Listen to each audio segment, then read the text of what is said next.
Bonjour à tous. L'invité des Échos ce matin a fait ses armes dans la banque pendant 20 ans avant de prendre la barre il y a 15 ans de Louis Dreyfus armateur. Philippe Louis Dreyfus, bonjour. Bonjour à vous. Merci d'être avec nous aujourd'hui. Avant de parler de votre activité, parlons un petit peu d'une activité parallèle. Vous êtes occupé il y a quelques années, par exemple, lors du crash du Rio-Paris, du relevage de l'épave de l'avion et avec l'accident de la Malaysian Airlines. Est-ce que vous pouvez nous expliquer un petit peu comment ça se passe? Comment est-ce qu'on repêche une épave? C'est effectivement une question d'actualité. C'est une activité qui a été développée un peu à l'insu de notre plein gré, en parallèle de nos activités de pose et de maintenance de câbles sous-marins. Nos navires qui posent des câbles et les entretiennent, les câbles de télécom, nos navires que nous avons en partenariat avec Alcatel, sont des navires avec un positionnement dynamique, c'est-à-dire qui leur permettent de rester sur place malgré de fortes houles ou de forts vents.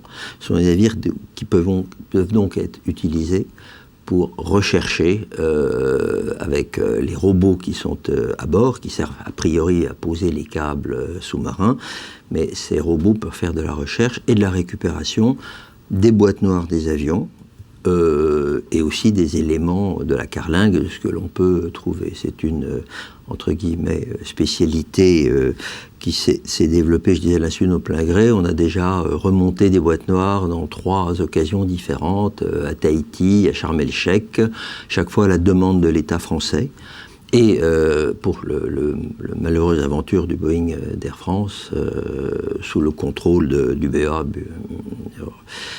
Bureau enquête d'accident, qui nous ont coopéré pour remonter la boîte noire et aussi d'autres éléments de l'avion. Dans le cas de ce vol précis de la Malaysian Airlines, est-ce que vous pouvez imaginer les contraintes qu'il y a sur le terrain en plein océan Indien à repêcher un corps ou une épave? Le but est surtout de récupérer la boîte noire pour savoir ce qui s'est passé. C'est bien sûr une mission annexe. C'est pas la plus sympathique d'ailleurs de récupérer les corps. Ça nous est demandé aussi. C'est pas ce qui réjouit le plus nos équipes que nous avons formées à poser des câbles, formées à faire des travaux high-tech par 2000, 3000, 4000 mètres de fond, pas forcément à ces activités un peu morbides, mais ça va être très compliqué parce que les profondeurs sont très grandes, d'après ce que je comprends de ce qui se dit de l'endroit où l'avion se serait crashé. Il faut d'abord savoir où le retrouver, et ça y est des logiciels que le BEA et d'autres gens utilisent pour à peu près circonscrire une zone un peu plus précise.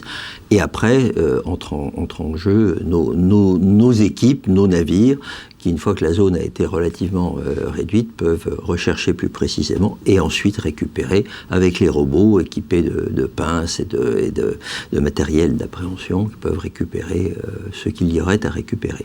Mais c'est compliqué, ça va prendre du temps. Ça a mis 2 ans pour retrouver le Boeing d'Air France, l'Airbus d'Air France, je crois, et ça va être relativement long, sauf si les logiciels de recherche se sont améliorés, et sauf si on a un peu de chance. Ça va être compliqué, c'est plusieurs milliers de mètres de fond sur une zone très étendue. Alors, vous le disiez, vos équipes sont également formées à la pose de câbles sous-marins. Vous avez créé, il y a une dizaine d'années maintenant, avec Alcatel-Lucent, une co-entreprise. Aujourd'hui, vous détenez plus de 40% du marché mondial. Quels sont vos objectifs encore de croissance ? Déjà, des sociétés françaises qui détiennent 40% d'un marché mondial, c'est déjà assez remarquable, mais on veut faire plus. Et parce qu'il y a encore beaucoup à faire dans beaucoup de régions du monde qui ne sont pas équipées en matière de télécom. Donc il y a la création de nouveaux grids, enfin de nouveaux réseaux, mais il y a aussi l'entretien des réseaux existants, donc il y a un marché potentiel important. De quelles régions vous parlez, celles qui ne sont pas encore équipées? Une région au hasard, mais importante. L'Indonésie, c'est 18 000 îles, pas toutes habitées d'ailleurs, mais pour lesquelles il y a encore beaucoup à faire pour l'équipement téléphonique. Mais l'Asie a beaucoup à faire, à la fois intra-Asie, mais également pour relier l'Asie et aussi l'Afrique à d'autres continents. Donc là, le marché est important. Pour nous, il y aura aussi sans doute peut-être quelque chose à faire en liaison avec... en France, nous sommes avec Alcatel, notre filiale ALDA, AL pour Alcatel et LDA pour Louis Dreyfus Armateur. Notre filiale a donc cette part de marché. On l'a créée de toutes pièces il y a une douzaine d'années. On a formé les gens, on a construit nous-mêmes les bateaux, on les a inventés, on les a créés, on les a construits, on les a financés. Et nous travaillons avec Alcatel, mais il y aura sans doute quelque chose à faire pour consolider le paysage français de ce type d'activité. Il est possible qu'un jour, parce que Orange a aussi une activité dans ce domaine, il est possible qu'un jour nous développons quelque chose avec eux. Un rapprochement plus étroit ? C'est une chose qui serait cohérente, oui. Mais ce n'est qu'une hypothèse de travail, mais c'est une hypothèse, on va dire, crédible. Vous parlez souvent de vos ingénieurs très bien formés en France. Est-ce que c'est quelque chose que vous souhaitez maintenir, non seulement l'entreprise, mais la qualité de la formation en France ? Clairement, on se base pour le développement de nos activités. Il y a encore une quinzaine d'années, Louis Dreyfus Armateur, c'était quasiment uniquement du transport de vrac, c'est-à-dire de charbon, de ciment, de minerais. Et j'ai voulu absolument le développer vers les activités high-tech, c'est-à-dire la pose de câbles, les recherches pétrolières avec la Compagnie Générale de Géophysique, le transport des pièces d'Airbus, des activités high-tech pour lesquelles il y a besoin de bateaux sophistiqués, mais aussi d'équipages très bien formés.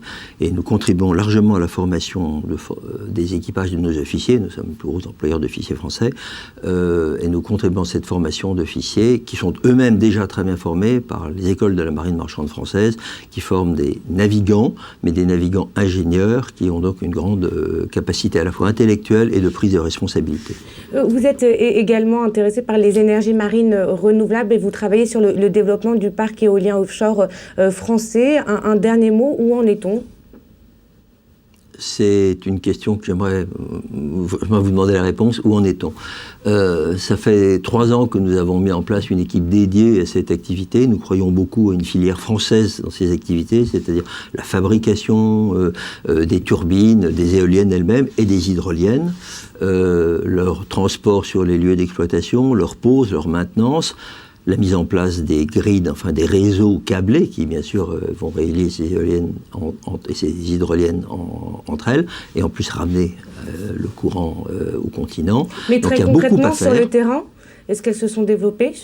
Les éoliennes, oui, mais il y a encore beaucoup à poser. Beaucoup des champs doivent être encore équipés. Donc c'est un marché où il y a beaucoup de choses à faire.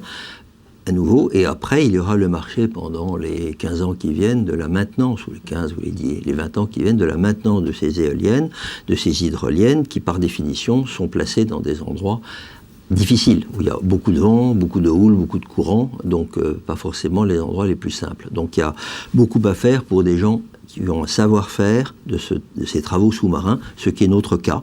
On a une société française qui a cette expérience, qui a ce savoir-faire. Ce serait bien que la France sache en profiter et que les grands industriels français qui vont avoir à faire face aux contraintes de maintenance de ces équipements, de pose de ces équipements, pensent aux sociétés françaises et aux armements français. Merci beaucoup Philippe Louis Dreyfus. Merci à vous. À bientôt. Au revoir.